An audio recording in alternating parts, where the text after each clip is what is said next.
So, thank you everyone for joining us. It's Streaming Sets, and you with me, Harun. Today I have Josef Tetek, who's from Trezor. Joseph, how are you doing?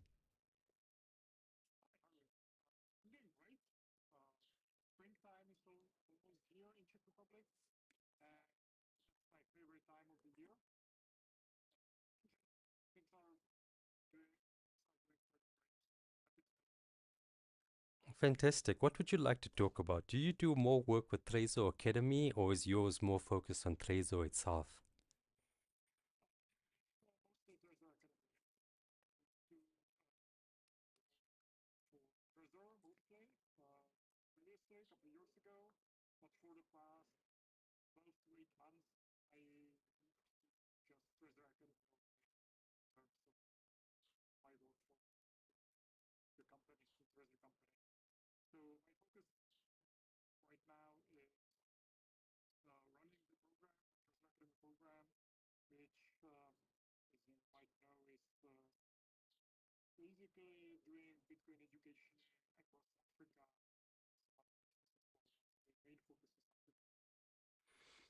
So, tell me, let's take a step back, right? And let's go from the start. How did you get involved in Bitcoin and this whole industry?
Okay, s-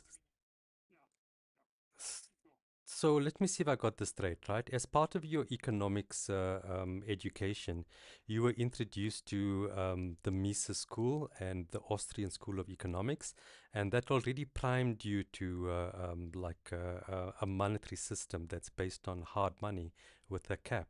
And so when you saw Antonopoulos's presentation on Bitcoin, that eventually sold you because you were already primed. Czechoslovakia is very big with Bitcoin companies. And then once you heard that talk, you were sold. You were ready to commit yourself to it.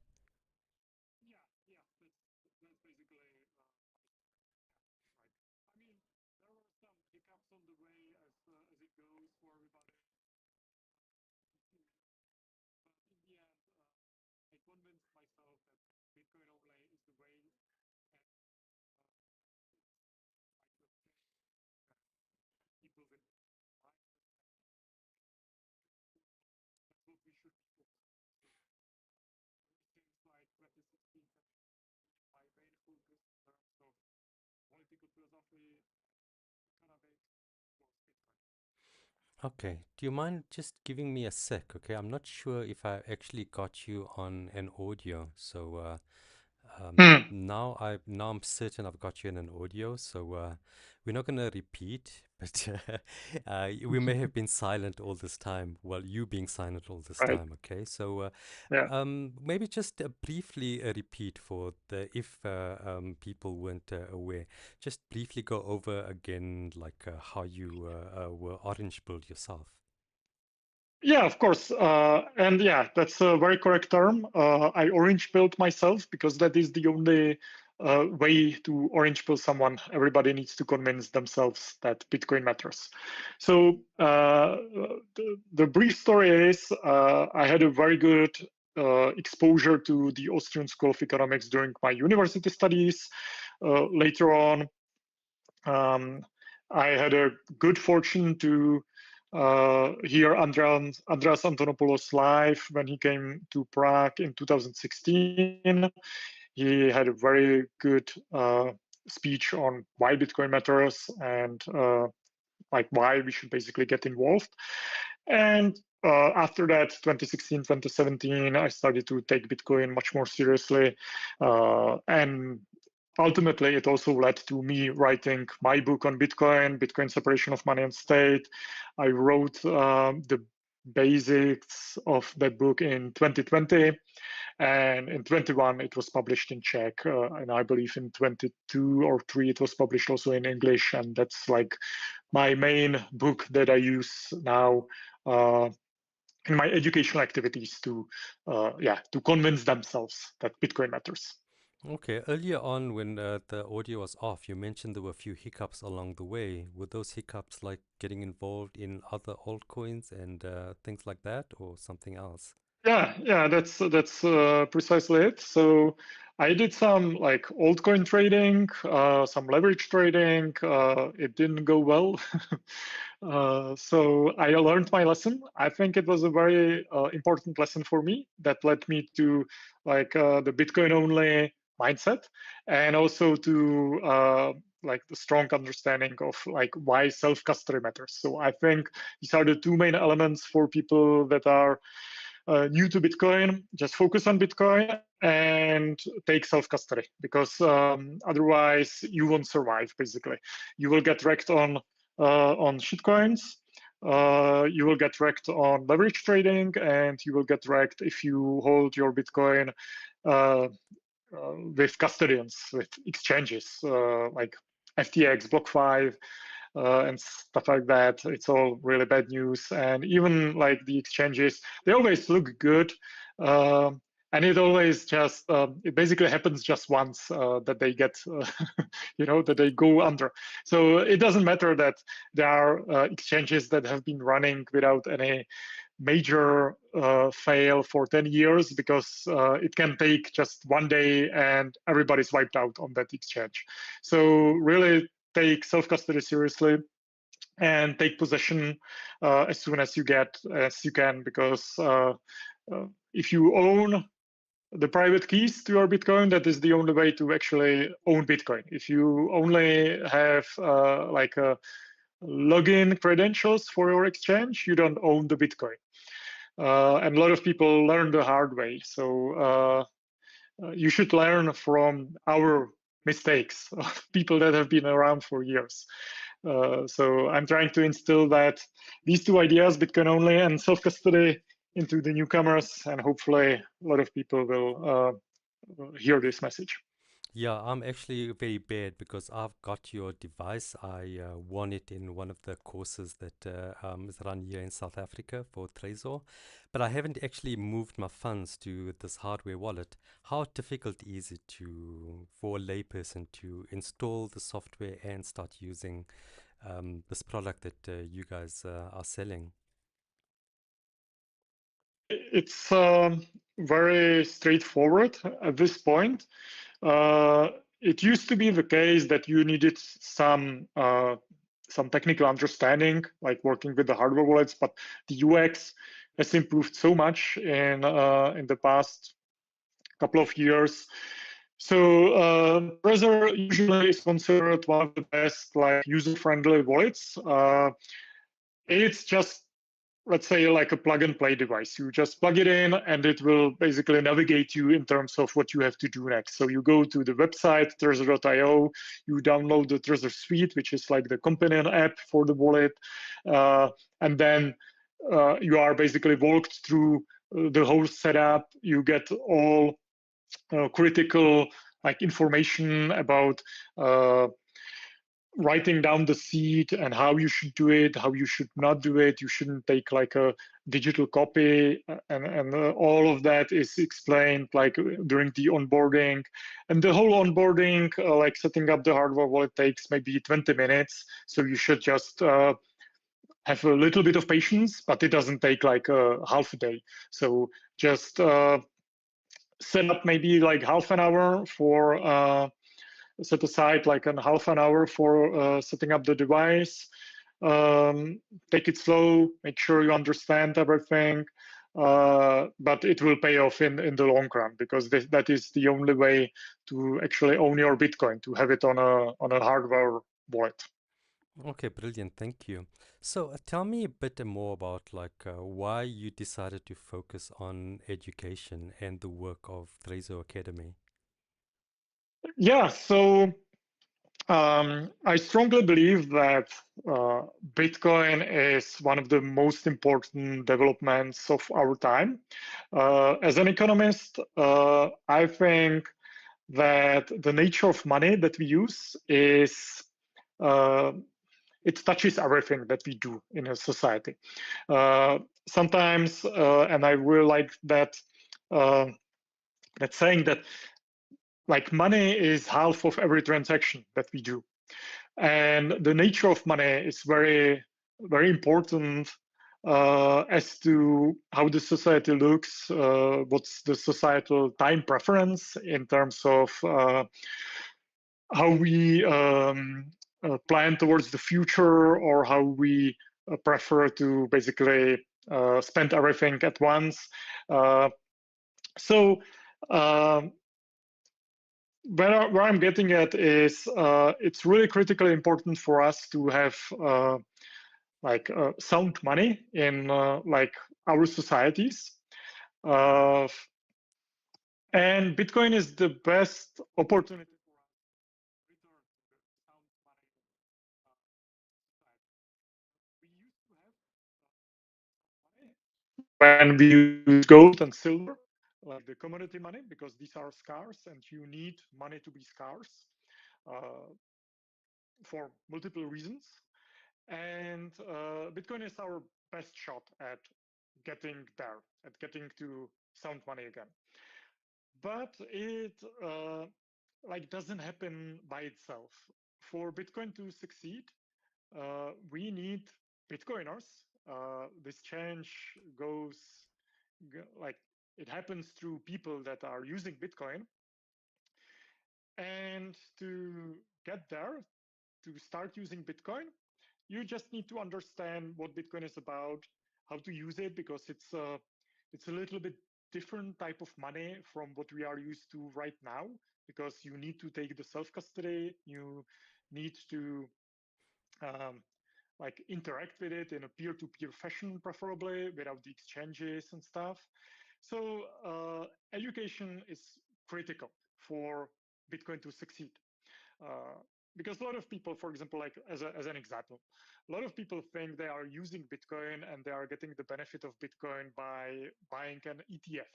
Uh, for example, if you're in the US, that's how you get the exposure to the number go up, to Bitcoin's price.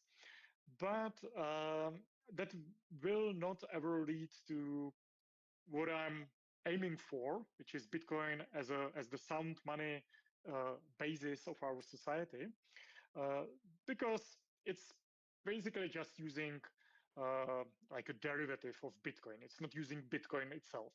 Uh, so, and also like with the ETFs or other custodians like exchanges, if you don't control the private keys to the Bitcoin, then the assurance of 21 million Bitcoin as the limit of how much Bitcoin there's going to be, that doesn't work at all, because the custodians can create more paper claims to the Bitcoin, as for example FTX did. So Bitcoin fails if everybody uses Bitcoin through custodians as a tool to just protect themselves from inflation, let's say. So then it fails. So we need Bitcoin to be used as it should be, which is as many people as possible use Bitcoin in a self-custodial manner. They control their keys, and then use it for transactions or use it for savings. But to get people to use that, they need to understand why that is critically important. So that is just a long-winded way to get to the answer. I'm involved in Bitcoin education because Bitcoin education is the only way for Bitcoin to succeed in the long term. We need people to understand why they should hold their Bitcoin and why they should prefer to use it either as a store of value or as a medium of exchange. It also depends where in the world you are. And in terms of Bitcoin education, what I believe is the most powerful approach is Bitcoin meetups. Just people going someplace, meeting with other people, with other potential or existing Bitcoiners, asking questions, having someone who is knowledgeable about Bitcoin and is eager to explain the concepts, answer the questions, and the form of like 20 to 30 people per meetup, that is what usually works the best, because everybody has a chance to ask questions. It's much more intimate setting. So if anybody feels like they have a stupid question to ask, but they need to ask it to really understand, they're not as intimidated as if they're like in a larger setting, or if it's like a public forum on an internet and stuff. So Bitcoin education through local physical Bitcoin meetups, that is what I think works the best. And then like as a way to get into Bitcoin. And then, of course, you can progress from there to Bitcoin podcasts and books and all kinds of other resources. But as the first touch point, I believe small Bitcoin meetups are the best. And it worked for me also. Like I heard that Andreas's talk back in 2016, but I was also going to a lot of Bitcoin meetups back then. And that is when it really clicked for me how to actually use Bitcoin and how to understand it. Okay, that's very interesting. So, as a part of the Trezor Academy, do you help your educators to set up Bitcoin meetups and that? How do you mentor the people that join Trezor Academy to teach people? Yeah, so the way it works is we have a curriculum. We have like some slides, or maybe let me go back a little bit. So the Trezor Academy program works through physical Bitcoin meetups, and one unit of the program is 3 meetups. And we ask the participants to visit all 3 meetups because that's like the full curriculum. On the first meetup, you will learn like why Bitcoin matters and why fiat currency basically fails as money, and how Bitcoin can address these failings. The second meetup is more about what kind of tools we have, so what kind of wallets, what's the difference between on-chain and Lightning and stuff. And the third meetup is basically covering what kind of Bitcoin resources there are, how people can get involved if they're, for example, graphic designers or developers, and basically how to go from there. And what we ask of the local organizers that run the Trezor Academy with us is they need to have like some solid understanding of Bitcoin so that they can explain all of these concepts to the participants. And they should also have some skills in terms of running a meetup, because yeah, it's good to have some experience with that. And the curriculum is mostly the same for all the organizers across the world. But we do ask them to add like a local flavor to those meetups, because in some countries, in some communities, some particular use case of Bitcoin might be more important than other. In some places, like remittance payments, for example, through Bitcoin are more important than using Bitcoin as a store of value. In some places, it is more about like circular economy. So that is up to the local organizers to understand what the local context is, and how to best explain Bitcoin in the local context. And of course, sometimes local languages are involved as well. We're also working on these local translations of the curriculum and some of the resources we use, like my book. And so, yeah, it's like a, let's say, a distributed educational program, because I'm not the one teaching the participants on the ground. It's the local organizers that we work through, but we share the same curriculum, which is Bitcoin only and like self-custody focus. But we also understand that people usually do not start with self-custody, because it doesn't really make sense. If you have like $5 worth of Bitcoin, then of course you will use something like Blink, for example. And so we explain it as a sort of progression. You go from using a Blink wallet for some small amounts to maybe using like a Phoenix wallet where you do have self-custody, to maybe eventually using hardware wallets like Trezors if you are really serious about Bitcoin. So do you at least sign the certificates? Yes, I do. Yeah. So I went through your Sure. course. I must say it was, like you said, I missed the first one, but I did catch the second two. So it's exactly like you said, that progression of knowledge, what you learn in the different parts. I wanted to ask you, does Trezor have like a Lightning wallet, or does it only focus on on-chain solutions in terms of technology? Yeah, so for now it's on-chain only. For cold storage, it makes sense to go basically just on-chain, because Lightning, for Lightning to work, you need to basically have a hot wallet. So cold storage and Lightning don't really go together. But we are considering like having maybe our own Lightning wallet in the future, but nothing is really being seriously discussed right now. So we are perfectly fine with recommending like other Lightning wallets. What I recommend as part of the program is the Blink wallet and the Phoenix wallet. Or if you don't have a smartphone, then Machankura from KG from your country, from South Africa, that's a very solid choice as well. It's a custodian wallet, but as I say, for smaller amounts, it doesn't really matter that much. But people need to have that understanding that if you go from $5 to $500, you shouldn't use Blink or Machankura anymore. You should progress through self-custody. Progress to self-custody even on a Lightning wallet, or should you move that $500 off on-chain? Yeah, so that really depends. I would say if you need to use that Bitcoin like often, then it's probably a good idea to use it through like Phoenix, which is a self-custodial wallet, but still a Lightning wallet. And I would consider it a safer option than Blink or Machankura for this much amount, for $500. But if you are just building your Bitcoin savings, then I would say $500 would be around like the minimal amount that I would send to the Trezor, to like an cold storage on chain.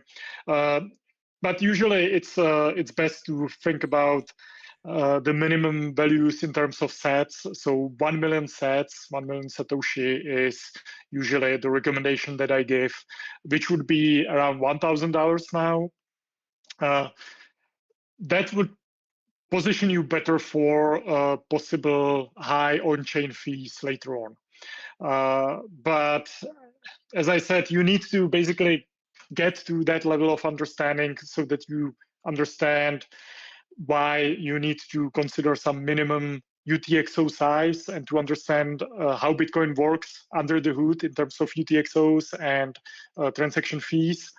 And I don't want people to get intimidated about that when they are starting on with Bitcoin. So that's why we explain it as this sort of progression. If you have $5 or $20 worth of Bitcoin, bring Machankura, not totally fine. $500 and more, you should have a deeper level of understanding what you're doing and how to keep your Bitcoin safe. $1,000 or more, definitely hardware wallet, and you should be comfortable just like storing your own seed and recovering the wallet from the seed and stuff like that. Tell me, if you are on a self-custodial Lightning wallet like Phoenix, must you, is it analogous to running a Lightning node where you have to worry about inbound and outbound liquidity, or is it just a wallet that you're transacting with?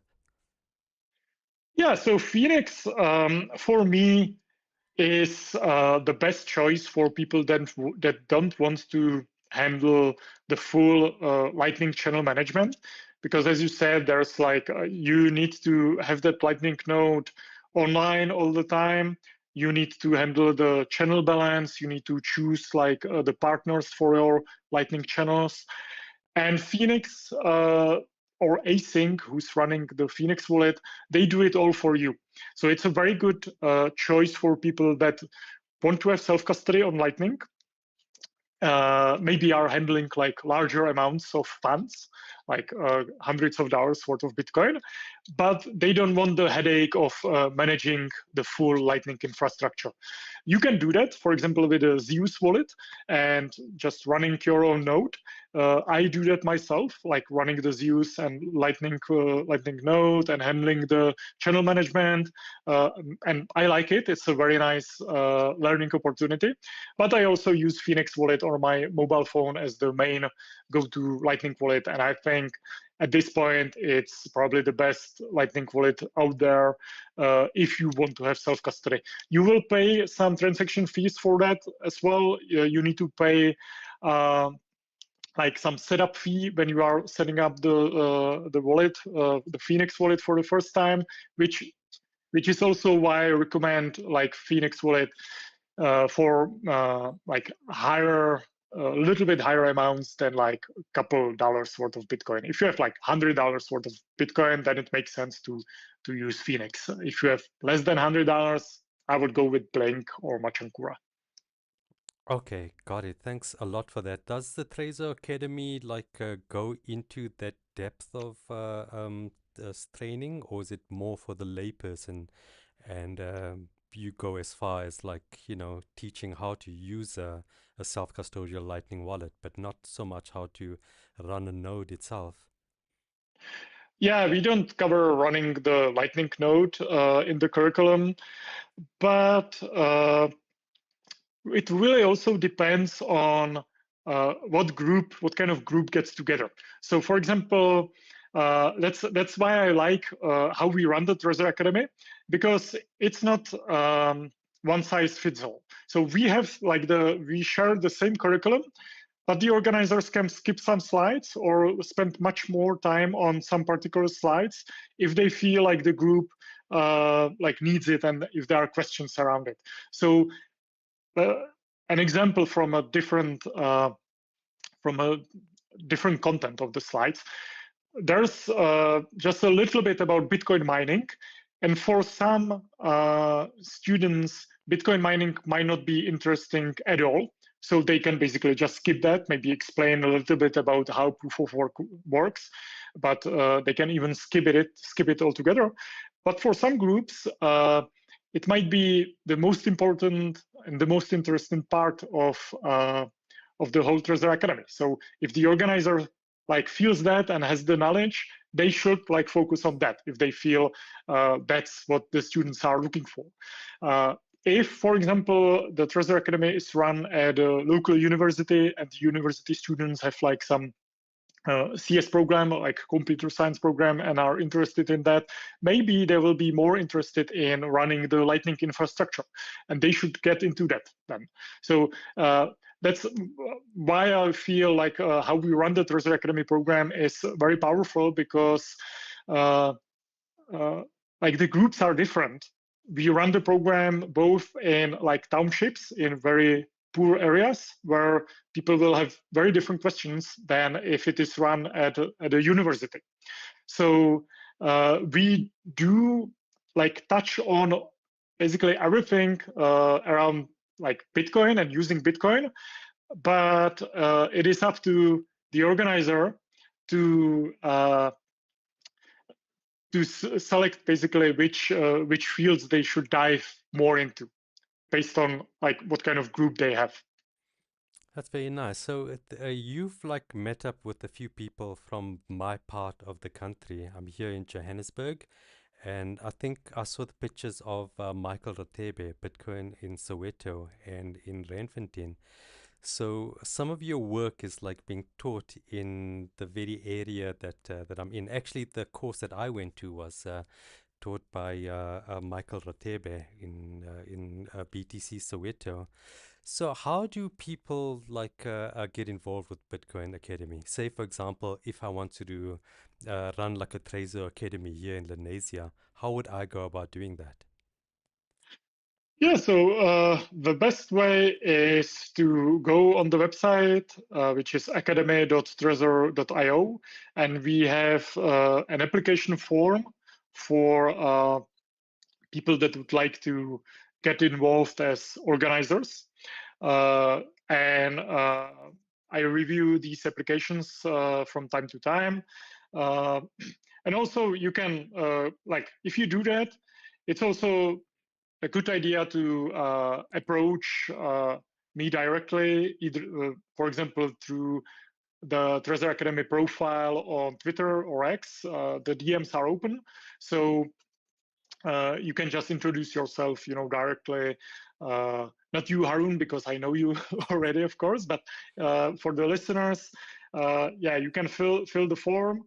You can drop me a DM on the Trezor Academy profile on Twitter, and we'll chat. We don't accept everybody. Also, like we have we cannot just run thousands of meetups every year, so we have like a limited scope in terms of what we can support. But especially in like communities where there is no Bitcoin education at all right now, and you feel you have a good contact with the local community, and you can basically speak their language, not just like language-wise, but in terms of explaining Bitcoin in the proper context, then that is what is most important for us. Right? So people from the townships, that's very interesting for us. And not just South Africa, but for example, in Kenya, we are running the program now in Kibera, which is also a very large township in Kenya. Because these are the settings where people usually don't have much exposure to not just any Bitcoin education, but let's say financial literacy as such, because big part of the program is actual financial literacy, like learning about money, learning about how money works and how it should work and how it should work for you, and understanding why like inflation rates are a real issue and why you cannot just save in your local national currency, which is the case everywhere in the world, but it's even worse in many African countries. So yeah, these are the type of communities that we like to run the program in, where otherwise there would be no exposure to that kind of education. And also, it's not just the content, it's really like the way you explain it to the community, because as you probably are aware, there's a lot of scams, especially like in many African communities, even the poorer communities. These people are just targeted by scammers, and they exploit like the low levels of financial literacy that you sometimes find in these communities. So what is important for this type of education is to have the trust of the community and to have like the reputation with the local community, so that they overcome this skepticism that is very natural. Because if you know people that have been scammed, uh, like with some projects uh, that say they are somehow Bitcoin related, but it's just some kind of Ponzi scheme, then you have this connection of Bitcoin and some kind of scam. And it's very important for someone who is locally well respected, like let's say Michael in Soweto, because he's like a music teacher, right? And he works with the kids, and people know him and people trust him. So it's important for people like that to explain Bitcoin. It shouldn't be outsiders. It shouldn't be me coming to these communities and trying to explain Bitcoin, because it wouldn't resonate, right? So it needs to be locals that can actually like talk to the people in the way that they respect and they recognize. So is Trezor Academy mostly an altruistic product? Because the people that get the education don't pay for it. You know, there's like prizes like winning a hardware wallet or winning your book and all of that. Where does the funds come for this? And I'm guessing that's why you said that you can only run like a limited amount. I'm guessing you don't. This is not a money making thing for you. You don't charge funds for this. So how is Yeah, it possible that you can make these things available? yeah. So it's a non-profit initiative by Trezor, and the idea is we are just sort of giving back to the community, to like Bitcoin as such, because Bitcoin made the Trezor company a very successful company. And we are just trying to, cultivate a little bit, cultivate the industry and cultivate the community, because there's, as I said, there's a lot of scams, a lot of misguidance, even by like some of the actors, by some of the exchanges that misinterpret what it means to own Bitcoin. So we're just trying to get the newcomers to get Bitcoin in a correct way, like in their first steps. Because, yeah, as I said, a lot of us got burned, like with altcoin trading, with leverage, with not taking possession of our private keys early on. And it's just very sad to see those stories again and again. So for Trezor as a company, it's a non-profit initiative. It's fully paid by the company, by the Trezor, which, yeah, as you said, we cannot support everything that comes across. So we need to carefully pick like the people that we work with, the local organizers or the projects that we support. And yeah, it's for me personally, it is very satisfying to teach people about Bitcoin and teach people that would otherwise have no exposure to this level of knowledge. And like a motto of the program is also spreading Bitcoin awareness in places where it matters the most, because I feel like many African communities, for a lot of those communities, having money, having access to the type of money that actually works for them, not against them, is a true game changer. For the people in the West, I mean, having exposure to Bitcoin, it's nice. It's a nice savings technology. Usually, you don't really need it as a medium of exchange to make payments with, because everything sort of works here. But I mean, any people can get other savings technologies, or can get like exposure to real estate or stocks and such. But in places like South African townships, you don't have that option. You usually it's very hard even to get a bank account. But with Bitcoin, you can do digital payments all across the world, or receive payments. So you can, for example, work for the US company and receive your wage without any issues. And you can build up the savings finally. You can finally protect yourself from the inflation. So it matters even more to people in the global south, let's say, than for the people in the west. So that's, for me, that's a main driver to do this program. So, I'm guessing that from what you just said, that you focus your awareness and attention more on spreading the Trezor Academy in the global South countries rather than in the first world countries, where there Yes. the use case is more as an alternative savings mechanism to guard against the devaluation of the currency. But in the global south countries, like in Africa, because there's a very definitive need for giving financial access to the unbanked, you focus more your efforts on teaching people here to get your first world economic education passed on to people that won't necessarily have this as education because they don't have like a banking system that's ubiquitous. Yes, yes, that's precisely right. So the Trezor Academy, the focus is only Global South. We don't run any programs in Europe or the US. So we run the programs only in Africa, uh, Central and South America, and recently also India. And I would say the countries we would consider unprivileged. I really like this term from Alex Gladstein.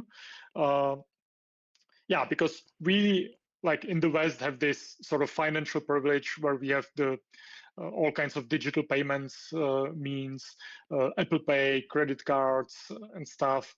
But like the majority of the people in the world uh, don't have that, and Bitcoin can provide that for them if they have like the knowledge and the correct exposure to it.